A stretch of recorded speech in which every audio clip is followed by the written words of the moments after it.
नमस्कार दोस्तों। आज का जो टॉपिक है वो है आरएच फैक्टर्स के बारे में। तो पिछले चैप्टर में हमने पढ़ा था ब्लड ग्रुपिंग के बारे में, ईबीयू सिस्टम के बारे में। तो पिछले बार चैप्टर के जो है थोड़ा सा रिवीजन मैं करा दूं आपको।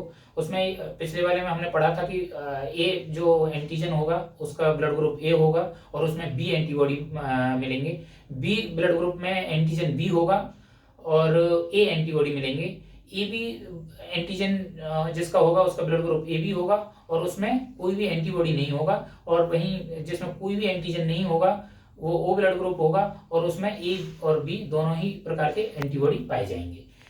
एंटीजन आरबीसी की सरफेस पे पाए जाते हैं और जो एंटीबॉडी हैं वो प्लाज्मा में पाए जाते हैं।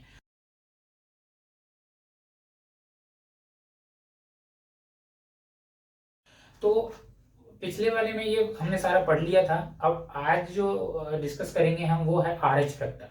आरएच फैक्टर्स 1940 में इसका रिसर्च हुई थी और उसमें हमें इस बारे में पता चला था कि एवीओ ब्लड ग्रुपिंग के अलावा भी आरएच फैक्टर जैसा भी कुछ होता है। अभी तक जो रिसर्च हुई है उनमें 50 से ज़्यादा एंटीजेंस का पता हमें लग चुका है, लेकिन जो मोस्ट होते हैं वो होते हैं 5 तरीका के। 5 में है डी, सी, स्मॉल सी, देन ई और स्मॉल ई। ये 5 मेन जो एंटीजेंस होते हैं, ब्लड एंटीजेंस होते हैं जो आरबीसी पर ही पाए जाते हैं। जैसे कि एबीओ ब्लड ग्रुप में एंटीजन जो आरबीसी सरफेस पर पाए जाते थे, ऐसे ही ये आरबीसी में पाए जाते हैं। प्रोटीन मेनली ये प्रोटीन होती है। इसके बाद में जो मेन इसमें से भी जो इन 5 में से भी जो मुख्य है वो है डी। तो हम बात करेंगे डी के बारे में। तो ये क्योंकि जो भी हम डिसाइड करते हैं आरएच नेगेटिव आरएच पॉजिटिव, तो वो सिर्फ और सिर्फ ये डी के बारे में पता करते हैं। इसके अलावा सी और ई भी होता है, वो भी इंपॉर्टेंट होते हैं, लेकिन इसके नहीं होते, इससे ज्यादा नहीं होते। क्योंकि मोस्ट ऑफ द पीपल्स में ये डी एंटीजेंस को ही देख करके हम डिसाइड करते हैं कि ये पॉजिटिव है या नहीं है। अगर मान लो डी एंटीजन है तो ये पॉजिटिव होगा, अगर डी एंटीजन नहीं है तो ये नेगेटिव होगा, आर एच नेगेटिव और ये आर एच पॉजिटिव। इस प्रकार से ये रहेगा।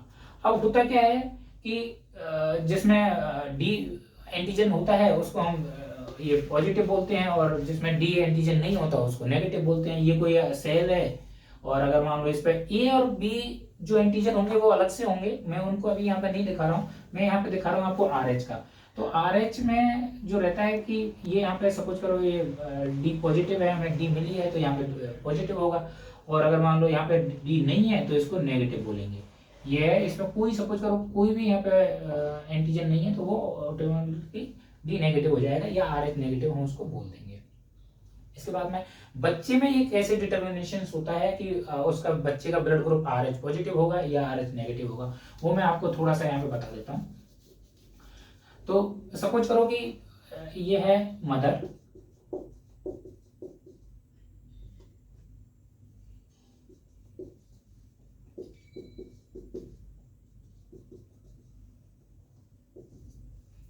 अब ये एक हमने चार्ट ले लिया। अब इसमें सपोज करो कि मदर का ब्लड ग्रुप है आर एच पॉजिटिव, दूसरा फादर का है आर एच पॉजिटिव, यहाँ पे लिख देंगे आर एच नेगेटिव, यहाँ पे भी लिख देंगे आर एच नेगेटिव। इस प्रकार से एक चार्ट बन जाएगा।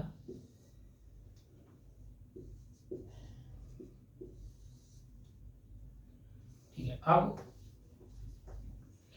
तो अगर मान लो सपोज करो कि मदर का blood group R H positive है, फादर का भी आर एच पॉजिटिव है, तो यहाँ पर क्या होता है कि जैसे एवीओ ब्लड ग्रुप में जो था ऐसे ही सेम यहाँ पे मास्क सेल रहती हैं। तो मास्क प्रोटीन जो होती है वो साथ में नेगेटिव भी यहाँ पे रहेगा, तो पॉजिटिव के साथ में नेगेटिव रहेगा। यहाँ बना देते हैं इसको इस प्रकार से। ये मदर अगर नेगेटिव है तो यहाँ पे,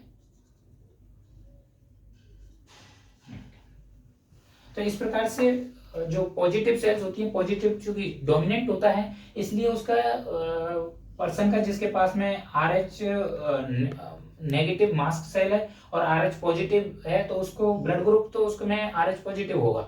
लेकिन मास्क सेल हिडन रूप से वहां पर होगी, और इसी से इसको समझना थोड़ा सा मुश्किल हो जाता है, लेकिन अपन अब कोशिश करते हैं इसको समझने की।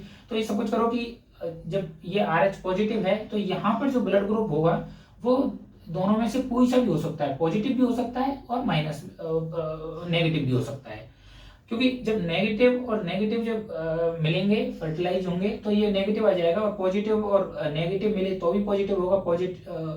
इस प्रकार से ये पॉजिटिव या नेगेटिव में से कोई भी ब्लड ग्रुप यहाँ पे बच्चे का हो सकता है। ये जो यहाँ पे लिखेंगे वो बच्चे के ब्लड ग्रुप होंगे।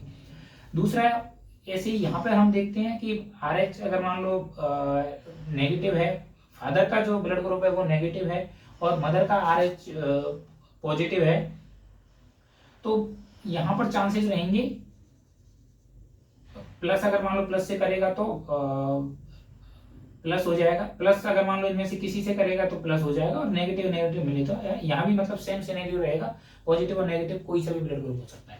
लेकिन जब अगर मान लो यहाँ RH मदर नेगेटिव है और ये पॉजिटिव है तो सेम सिनेरियो बन जाएगा, पॉजिटिव या नेगेटिव कुछ भी है। लेकिन अगर मान लो RH मदर नेगेटिव है और RH नेगेटिव फादर है तो यहाँ पर ब्लड ग्रुप पॉजिटिव नहीं होगा, सिर्फ और सिर्फ नेगेटिव ही होगा। कहने का मतलब जो हमने ये देखा उसमें ये है कि 1 2 3 मतलब आउट ऑफ 4 3 टाइम्स कोई भी ब्लड ग्रुप हो सकता है, पॉजिटिव या नेगेटिव।